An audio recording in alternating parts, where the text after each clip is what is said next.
오늘은 고린도전서 14장입니다. 고린도전서 14장 1절에서 19절까지 말씀을 교독하겠습니다.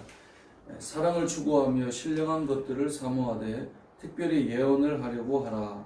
방언을 말하는 자는 사람에게 하지 아니하고 하나님께 하나니 이는 알아듣는 자가 없고 영으로 비밀을 말하니라. 그러나 예언하는 자는 사람에게 말하여 덕을 세우며 권면하며 위로하는 것이요. 방언을 말하는 자는 자기의 덕을 세우고 예언하는 자는 교회의 덕을 세우나니. 나는 너희가 다 방언 말하기를 원하나 특별히 예언하기를 원하노라. 만일 방언을 말하는 자가 통역하여 교회의 덕을 세우지 아니하면 예언하는 자만 못하니라. 그런즉 형제들아, 내가 너희에게 나아가서 방언으로 말하고 계시나 예언이나 가르치는 것으로 말하지 아니하면 너희에게 무엇이 유익하리요? 혹 필이나 검은고와 같이 생명 없는 것이 소리를 낼 때에 그 음의 분별을 나타내지 아니하면 필이 부는 것인지 검은고 타는 것인지 어찌 알게 되리요? 만일 나팔이 분명하지 못한 소리를 내면 누가 전투를 준비하리요? 이와 같이 너희도 혀로서 알아듣기 쉬운 말을 하지 아니하면 그 말하는 것을 어찌 알리요? 이는 허공에다 말하는 것이라. 이같이 세상에 소리의 종류가 많으나 뜻없는 소리는 없나니. 그러므로 내가 그 소리의 뜻을 알지 못하면 내가 말하는 자에게 외국인이 되고 말하는 자도 내게 외국인이 되리니. 그러므로 너희도 영적인 것을 사모하는 자인즉 교회의 덕을 세우기 위하여 그것이 풍성하기를 구하라. 그러므로 방언을 말하는 자는 통역하기를 기도할지니. 네가 만일 방언으로 기도하면 나의 영이 기도하거니와 나의 마음은 열매를 맺지 못하리라. 그러면 어떻게 할까? 내가 영으로 기도하고 또 마음으로 기도하며 내가 영으로 찬송하고 또 마음으로 찬송하리라. 그렇지 아니하면 내가 영으로 축복할 때에 알지 못하는 처지에 있는 자가 내가 무슨 말을 하는지 알지 못하고 내 감사에 어찌 아멘하리요? 너는 감사를 잘 하였으나 그러나 다른 사람은 덕세움을 받지 못하리라.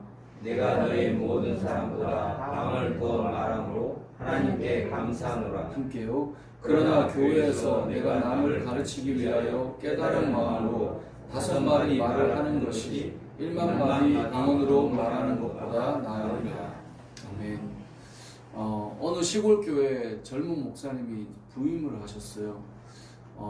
아무래도 열심히 공부도 하고 또 그렇게 준비된 분이어서 이제 담임으로 이렇게 담임 목사로 부임을 하고 나니 얼마나 의욕이 있었겠습니까?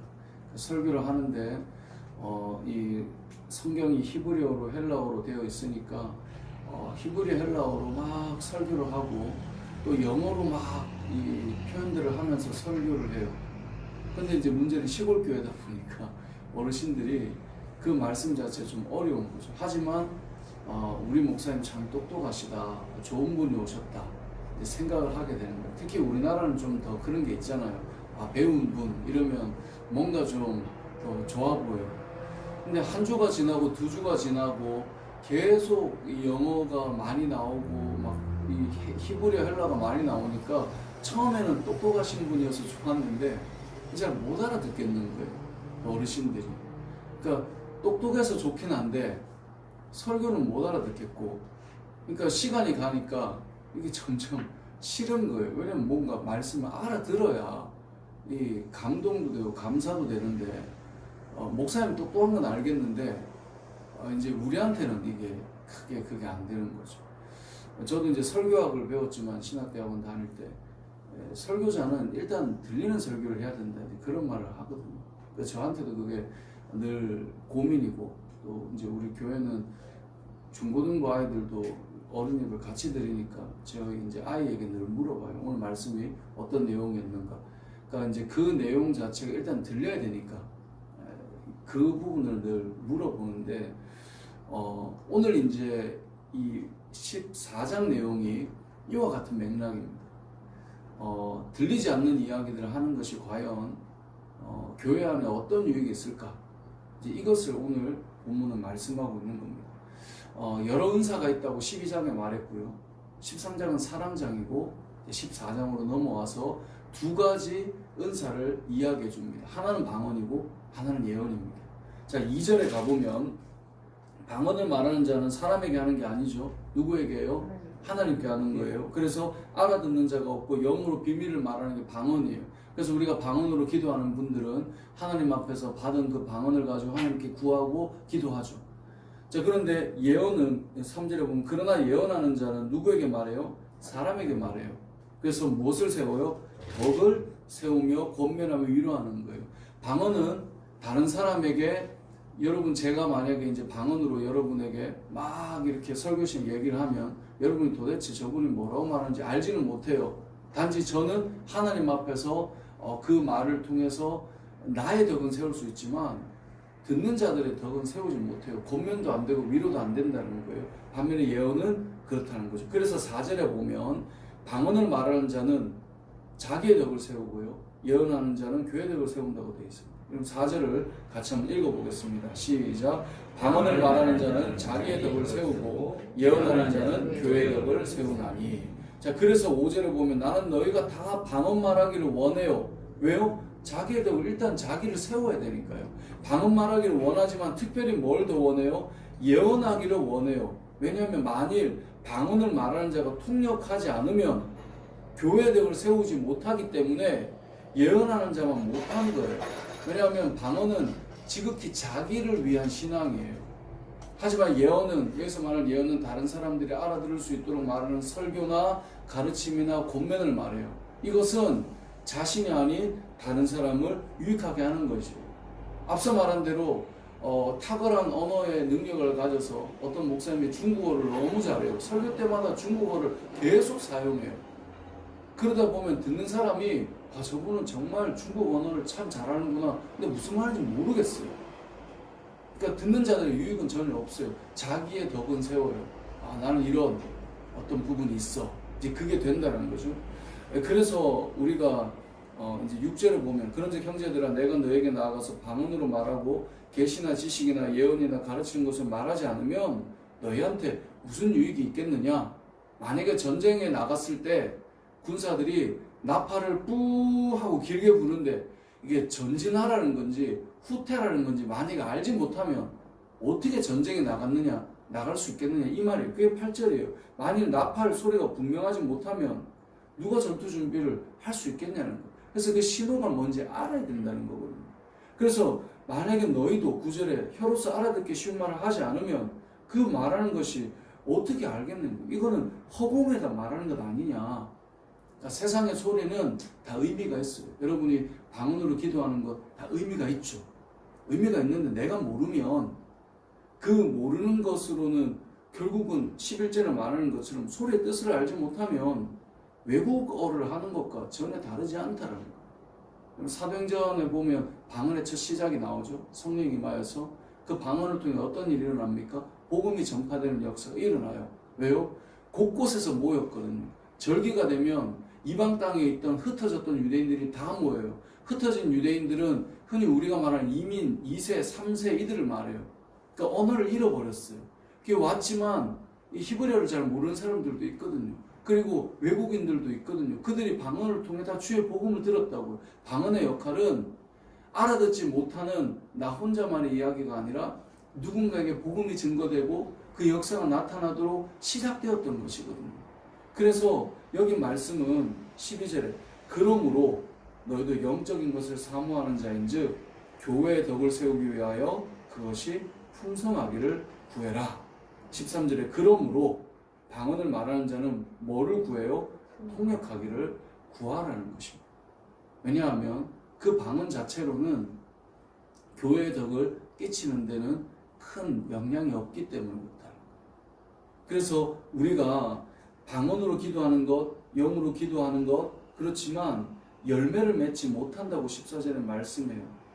그 자체가 되게 귀하지만 그래서 16절에 만약에 그 말을 알아듣지 못하면 영으로 축복할 때 알지 못하는 처지에 있는 자가 도대체 무슨 말을 하는지 알지 못하니까 분명히 감사의 기도를 하고 있는데 아멘 할 수 없는 거예요. 그러니까 우리나라 신앙은 무조건 아멘 하면 돼 뭐 이렇게 가르치지만 사실 그 말이 뭔지 모르는데 아멘이라고 할 수가 없다는 거거든요. 그래서 오늘 말씀에서는 18절에 보면 바울이 이런 말을 해요. 내가 너희 모든 사람보다 방언을 더 말함으로 하나님께 감사한다. 왜 그럴까요? 방언을 만약에 그들보다 못했다면 바울이 말할 때 뭐라고 얘기하겠어요? 방언 못하니까 저렇게 얘기하는구나 라고 생각하지 않겠어요? 그런데 바울은 하늘의 이 삼층천이 열릴 정도로 기도할 때 많은 것들을 본 사람이고 그만큼 누구보다 방언으로 기도했던 사람이에요. 그랬기 때문에 그가 감사할 수 있는 거예요. 왜요? 지금 이 말을 할 수 있는 거예요. 방언 너무 유익한데 그것으로는 교회됨을 세울 수가 없다는 거예요. 결국은 함께 우리가 기도할 때 다들 방언으로 막 기도하는데 저분이 뭐라고 기도하는지 몰라요. 대표 기도자가 나와서 방언으로 막 뜨겁게 기도했어요. 성도들이 어느 타이밍에 어떻게 아멘 해야 될지 모르겠는 거예요. 그렇게 하고 내려갔어요. 그건 자기의 덕을 세우는 거야. 나 이런 은사 받았어. 교회 덕을 세우는 건 아니라는 거죠. 그래서 19절에 그러나 교회에서 그러니까 내가 너희보다 더 방언을 많이 말하는 걸 감사하는데 하지만 교회에서 너가 남을 가르치기 위해 깨달은 마음으로 5마디 말하는 것이 1만 마디 방언으로 말하는 것보다 낫다라고 되어 있어요. 이제 저도 학생 시절에 이렇게 같이 수련을 가고 이러면 이제 방언을 받고 막 이런 때가 있고, 근데 장로교 교단에 자라다 보니까 방언 기도가 임할 때도 막 은사라는 게 그렇잖아요. 막 쓰지 않으면 또 이렇게 사라지니까 이제 막 이렇게 뭐죠 더 왕성하게 방언을 하거나 이렇게 이제 하지는 못했지만 제가 그래서 물어봤어요. 방언으로 기도하시는 게 어떤 게 더 좋습니까? 어떤 부분에 유익함이 있습니까? 이제 많은 분들이 방언은 하지만 본인이 뭐라 기도하는지 모르는 분도 많거든요. 무엇이 유익하냐 했더니 대부분 하는 말이 뭐냐면 방언으로 기도하면 오래 기도할 수 있다는 거예요. 근데 오늘 본문에 보면 이렇게 돼 있어요. 남을 가르치기 위해 깨달은 마음으로 5마디 말하는 것이 1만 마디 방언보다 낫대요. 그러니까 내가 무슨 말 하는지도 모르겠는데 10시간 기도하는 것보다 내가 무엇을 말하는지 아는 말로 5분으로 이야기하는 게 나을 수도 있다는 거예요. 여러분 방언은 기독교에만 있는 현상은 아닙니다. 다른 종교에도 방언은 있어요. 우리가 흔히 이제 방언 이러면 우리 기독교 안에만 있는 것으로 오해하는데 이슬람 교도들이 기도할 때 방언으로 기도해요. 그러면 그들은 하나님께로부터 받은 기도일까요? 예전에 제가 어릴 때 이제 목사님께서 방언도 잘못 받으면 위험하다. 왜냐하면 사단이 우리의 언어를 주관할 수도 있다. 이제 이래서 아무 기도원이나 못 가게 하셨던 기억이 나요. 왜 그러냐면 내가 지금 뭐라고 하는지 몰라서 그렇다는 거예요. 그러니까 단지 많이 길게 하면 좋다. 예를 들면 이런 거죠. 목사가 예배를 드리는데 성도분들이 모였을 때 3시간씩 예배 드리자는 거예요. 왜 그렇게 합니까? 길게 하면 좋다는 거예요. 여러분 동의하십니까? 이번 주부터 3시간씩 예배 드립시다. 여러분 물론 은혜가 돼서 길어지는 것은 감사한 일이지만 단지 그것이 유익한 건 아니에요. 1만 마디의 그 말과 5마디 얼마나 이 길에 큰 차이입니까? 무엇이 더 나은가? 오늘 이 본문은 우리에게 알려주는 것입니다. 근데 분명한 것은 방언하기를 원하는 거예요. 왜냐면 그건 되게 영적으로 귀한 거예요. 소중한 거예요. 기도하셔야 돼요. 그런데 자기의 덕과 교회의 덕을 우리가 세울 때 무엇이 더 유익하냐? 성경 분명히 말씀하고 있어요. 그래서 이 모든 은사에 대해서 핵심은 뭐냐면 14장 1절을 가봐야 돼요. 자, 14장 1절을 함께 읽어보겠습니다. 시작. 사랑을 추구하며 신령한 것들을 사모하되 특별히 예언을 하려고 하라. 아멘. 자, 사랑을 추구하며 신령한 것들을 사모하되라고 되어 있어요. 신령한 것은 은사라고 보시면 돼요. 은사를 사모해야 돼요. 하나님께서 우리에게 주신 은사는 우리에게 특별하게 능력으로 사용되기 때문에 은사를 사모하는데 무엇을 추구하며 사모하라고요? 사랑을 추구하면서. 그래서 12장에서 은사에 대한 이야기를 하고 13장에 사랑에 대한 이야기를 하고 그리고 방언과 예언에 대한 이야기를 하는 거예요. 왜냐하면 모든 은사에 사랑이 빠지면 은사는 어떻게 되냐? 우리가 예전에 고린도전서 13장을 봤지만 고린도전서 13장 1절에 보면은 내가 사람의 방언과 천사의 말을 해도 사랑이 없으면 소리나는 구리와 울리는 꽹과리가 된다라고 말하고 있어요. 그러니까 우리는 막 은사로 막 하고 있는데 여러분 그때도 제가 설교했지만 소리나는 구리와 울리는 꽹과리의 특징이 뭐예요? 시끄러워요. 듣기 싫은 거예요. 그 사람은 천사의 말을 하고 있는데 그 안에 사랑이 없다면 우리 흔히 아이들이 잔소리 하는 것은 잔소리 되게 중요한 말들이잖아요. 부모님이 하는 듣기 싫은 거예요. 저 사람은 천사의 말을 하고 듣기 싫다고 뭐가 없으면 사랑이 없습니다. 2절에도 보면요, 내가 예언하는 능력이 있고 모든 비밀과 모든 지식을 알고 또 산을 옮길 만한 모든 믿음이 있어도 사랑이 없으면 아무것도 아니에요.